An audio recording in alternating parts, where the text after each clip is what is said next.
Un exercice encore un petit peu inhabituel. On me donne l'équation d'un cercle, qui est au tableau, x moins 5 au carré plus y moins 4 au carré égale 4. On me donne l'équation d'un autre cercle, et la question posée est la suivante. Donnez le point du cercle C1 qui est le plus proche du cercle C2. Je répète la question parce qu'elle est vraiment inhabituelle. On me demande de donner les coordonnées d'un point, enfin du point sur le cercle C1 qui est le plus proche du cercle C2. Je vous laisse y réfléchir avant de continuer. Alors, on va faire un petit dessin pour essayer d'y voir un petit peu plus clair. Si je trace le premier cercle ici, de centre 5, 4 et de rayon 2, voilà, en rouge ici, assez grossièrement. Le deuxième cercle de centre 1, 1 et de rayon 1, le voilà en vert.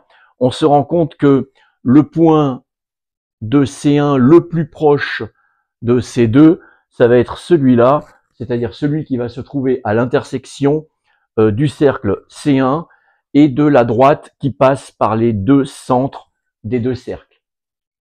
Alors, on ne va pas passer 150 ans pour donner l'équation de cette droite.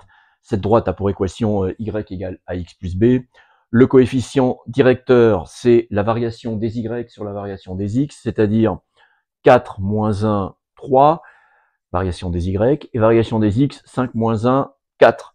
Donc la droite est du type y égale 3 quarts de x plus b. On sait qu'elle passe par le point de coordonnées 1, 1. Donc si x vaut 1, y vaut 1. Je remplace x par 1, donc 1 égale 3 quarts plus b. Ce qui nous donne un b qui vaut 1 quart. Et au final, la droite, ici, bleue, qui va joindre les deux centres des deux cercles, a pour équation y égale 3 quarts de x plus 1 quart. La suite va aller de soi, même si j'en suis bien conscient, c'est un peu bourrin, mais je sais que je vais arriver à une solution puisque je remplace donc le y dans mon équation C1 par 3 quarts de x plus 1 quart, et je vois bien à l'analyse que ça va être du second degré, et le second degré, je peux m'y prendre de n'importe quelle façon, j'arriverai à trouver un résultat. Je connais plein de résultats sur le second degré. Donc on va devoir gérer ce calcul, je répète, on peut faire un petit peu plus intelligent, on en parlera à la fin, mais alors on y va. Alors on remplace, mais on va quand même un peu réfléchir, hein, parce que les calculs, moins on en fait, mieux on se porte.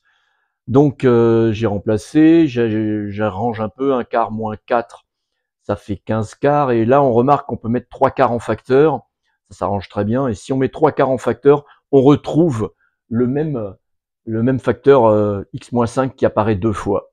On le factorise, et vraiment tout s'arrange très bien, et on trouve finalement x moins 5 au carré égale 4 fois 16 sur 25. Ça donne donc, pour terminer, donc x moins 5 est égal donc 2 fois 4, 8 sur 5, plus ou moins, soit 8 cinquièmes, ça fait 1,6, donc plus ou moins 1,6. Je fais passer le 5 de l'autre côté, et je trouve bien sûr deux solutions.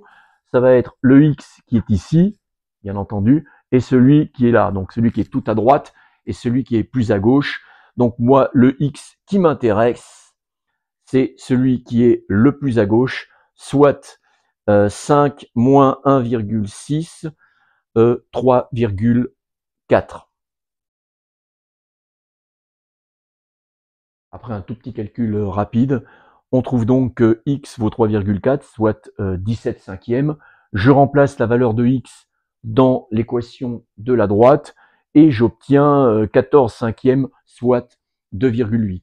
La réponse à la question initiale est donc que le point qu'on va appeler, je ne sais pas, t, de coordonnées 3,4, 2,8, ou 17 cinquièmes, 14 cinquièmes si vous préférez les fractions, ce qui est quand même plus joli, et ben ce point-là, c'est le point du premier cercle C1 qui est le plus proche de C2. Comme j'ai dit en début de vidéo, on aurait pu faire beaucoup plus subtil avec moins de calculs, alors, mais avec plus de réflexion, c'est toujours la même chose. Alors si on regarde bien les deux cercles, ils sont vraiment pas donnés n'importe comment, ni l'un ni l'autre.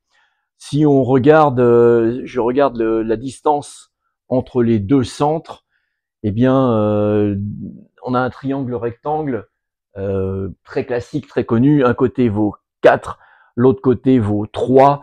Donc la distance oméga, oméga prime entre les deux centres vaut donc 5. Triangle pythagoricien qu'on connaît depuis le collège.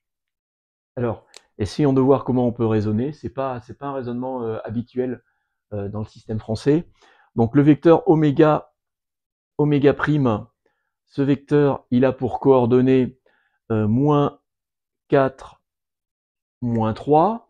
Et donc, je pars du point oméga et je vais me déplacer suivant une proportion de 2/5 sur le vecteur oméga m prime. Oméga oméga prime, pardon. Alors je sais, c'est pas hyper simple. Donc ça va donner que le point que je recherche ici aura pour coordonnées, donc je pars de oméga, 5, 4, plus, et je vais me déplacer, donc le rayon vaut 2 et la distance valait 5, donc je vais me déplacer d'une distance, d'une proportion de 2/5. De quoi? Eh ben, du vecteur moins 4, moins 3. Bon, et vous essayerez d'y réfléchir un petit peu à tête reposée. Ce qui va donc donner un vecteur de coordonnées 5, moins 8/5 et 4, moins 6/5. Et quand on arrange un tout petit peu, on trouve 17/5, 14/5, c'est bien les résultats qu'on avait trouvés, le résultat qu'on avait tout à l'heure trouvé pour les coordonnées du point de C1 le plus proche de C2. C'est pas du tout donc la même façon. Tout à l'heure, c'était, je l'ai dit, assez technique, des calculs, pas beaucoup d'intelligence. Là, il y a quand même pas mal de subtilité, puisque on calcule une longueur, on calcule une proportion de longueur, et puis après, on se déplace suivant, non pas un vecteur, mais suivant les 2/5 d'un vecteur. Je vous laisse un petit peu y réfléchir. Cette solution beaucoup plus simple, beaucoup plus jolie, et quand même peut-être beaucoup moins facile d'appréhension.